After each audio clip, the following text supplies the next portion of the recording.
Hi, I'm Ken Quatrin with Two Rivers Habitat for Humanity with another installment of HabitChat, and we are honored and blessed to have First Sergeant from the United States Marine Corps, Vince Reynolds. Before we start the interview, first off, thank you for serving our country. Thank you.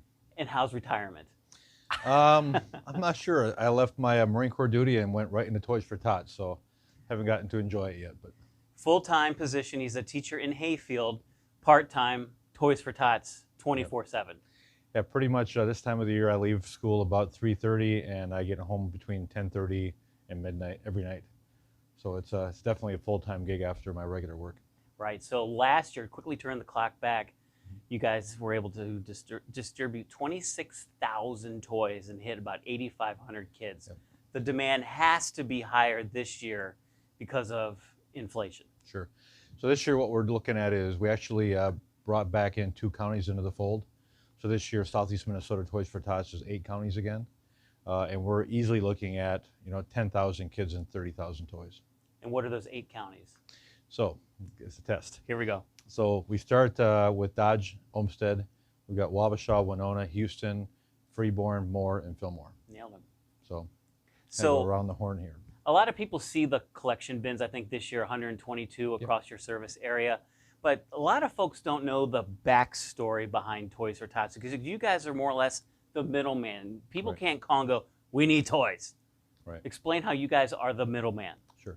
So there are 830 campaigns throughout the country, and every campaign is a little bit different. About 140 of them or so are actually conducted by Marine Corps units, reserve units throughout the country. But the lion's share of them are run by just individual people in communities that want to run a program. And even though in most of my capacity as a coordinator, I've been in the Marine Corps Reserves, our campaign is one of those community organizations. And since we have such a large area that we service, it is impossible for us to directly service families. So what we do is we work with 30 or so agencies throughout Southeast Minnesota, and what they do is they identify the need locally, and then they get hold of us, and we deliver toys to them based on their need. And when people come to us looking for toys, we do the best we can to direct them to one of those local agencies and get them taken care of. So with those 122 receptacle boxes across Southeast Minnesota, as you're out and doing some last minute shopping, there are specific age groups that you do have a challenge every year with. Right. And what are those ages? So consistently it's been the 10 plus. Those kids, they're looking for things that are a little bit more expensive maybe. They're a little bit more particular about what they want.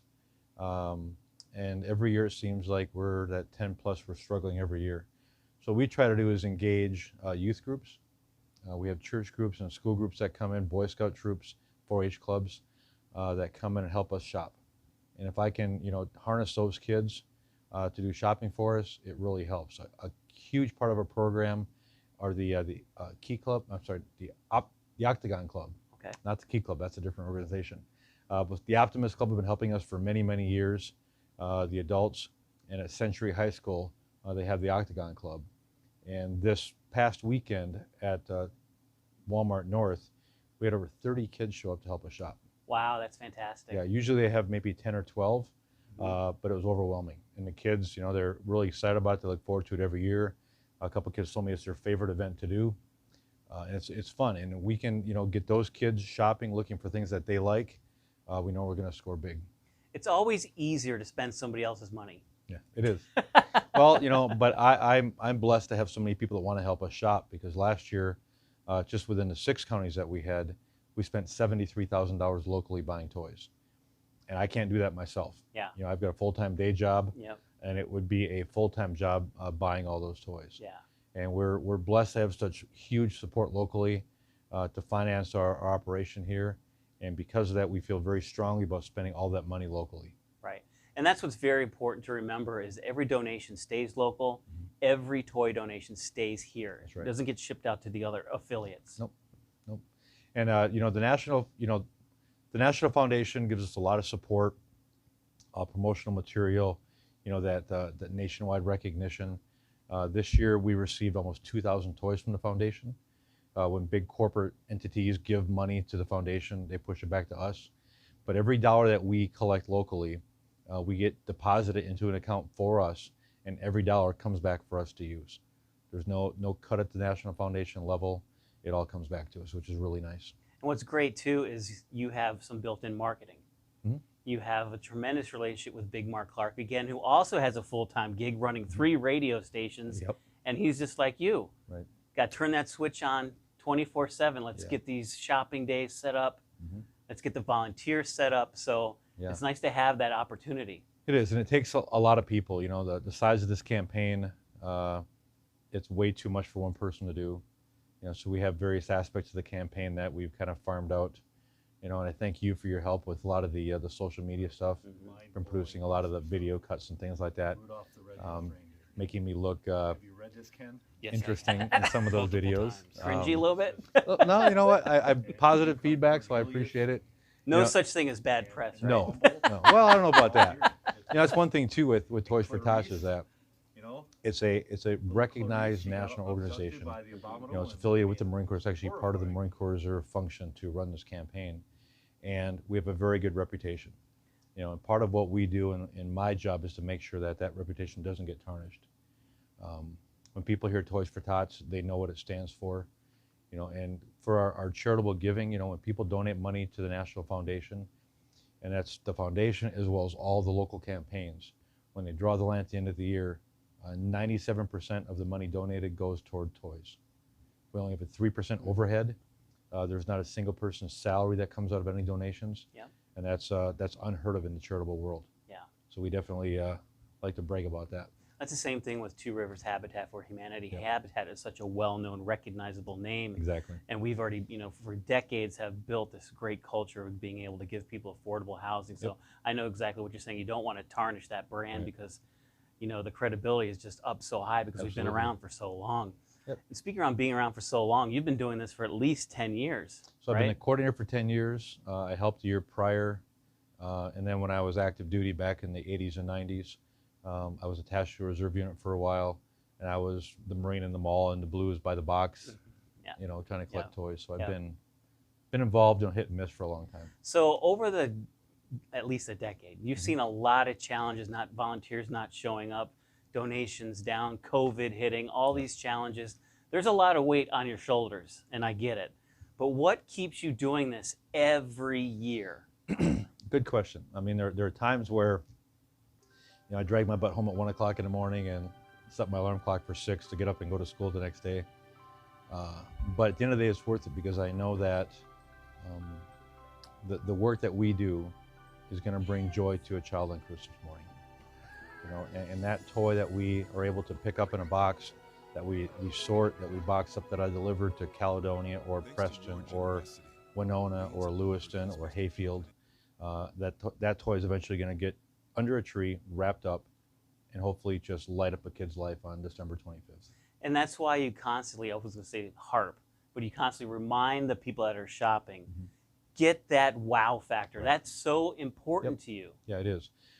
People kind of give me a hard time for the wow factor, but I believe in it because it's a thing where we get a lot of, I mean, last year we distributed, you know, well over 26,000 toys last year when it was all said and done. And most of those toys are those wow toys, you know, but at the end of the day, we distribute what we receive. And we get a lot of toys that we look at it, you know what, that's not a wow toy, that's going to be a stocking stuffer. Sure. So when we buy toys, we really try to focus on that wow factor. And when we buy toys, we have a price limit of $35 per item. When people donate, they can spend whatever they want to spend. But when I ask people to make that donation, you know, I would say the same thing I tell the people when they buy toys with us, is get a toy that a kid's going to open up, and it's going to be a memorable toy that they remember. You know, and the parents can sit back and feel good about being able to provide for their kid. You know, in most cases, too, the way it works is that once we deliver those toys to those local agencies, the parents come in, they do a shop, they find a couple things for their kids, they take it home, they wrap it up. To Johnny, love Mom and Dad. The kid never knows where it came from, and they don't have to. And again, with times being so tough right now economically with inflation, it just makes it so difficult to get toys because the price of toys have gone up. People's cars could be breaking down. Their heater may not be working in their homes. Just those unforeseen things that happen being a family and being a homeowner. You just never know, but you guys are here to come to the rescue. Yeah, and it's a thing where, You know, a lot of our agencies work with the counties where they have some kind of a threshold where they have to be in some kind of a county assistance to receive aid. But I would say most of our organizations we work with are just local organizations that identify the need. They don't have any income criteria. They know who needs help and they want to help them. And we Yeah. want to help them help their communities. Last question. We're coming to the home stretch. Mm-hmm. Christmas is literally right around the corner. What's your final message for our viewers today? You know, that's a good question. Put me on a spot here. You know, I What would we say, do here. Yeah, exactly. You know, this is the, I don't get a script ahead of time either. No, Um, just a couple I questions. need Donna Brazil to help me out with that, I think. But I think, you know, it's the spirit of giving. And obviously, you know, Toys for Tots is a passion of mine and Ken's and Big Mark and all the people that help us out. But I would just say, you know, this time of the year, find a way to help, find a way to give back. You know, whether it's Toys for Tots, Habitat, Salvation Army, the number of charities that are looking for help this time of the year, just find some way to help, you know, this time of the year and beyond this time of the year. You know, be a positive force in your community, and we all benefit from that. And it's not give until it hurts. It's give until it feels good. Yeah, That's absolutely. the spirit of Christmas. Yeah, I That like should that. be the spirit all year round. Absolutely. First Sergeant Vince Reynolds, United States Marine Corps, now retired. Retired. Thank you so much for joining us for this Habit Chat, and thank you for watching. We'll have another Habit Chat coming next month. Merry Christmas. Merry Christmas.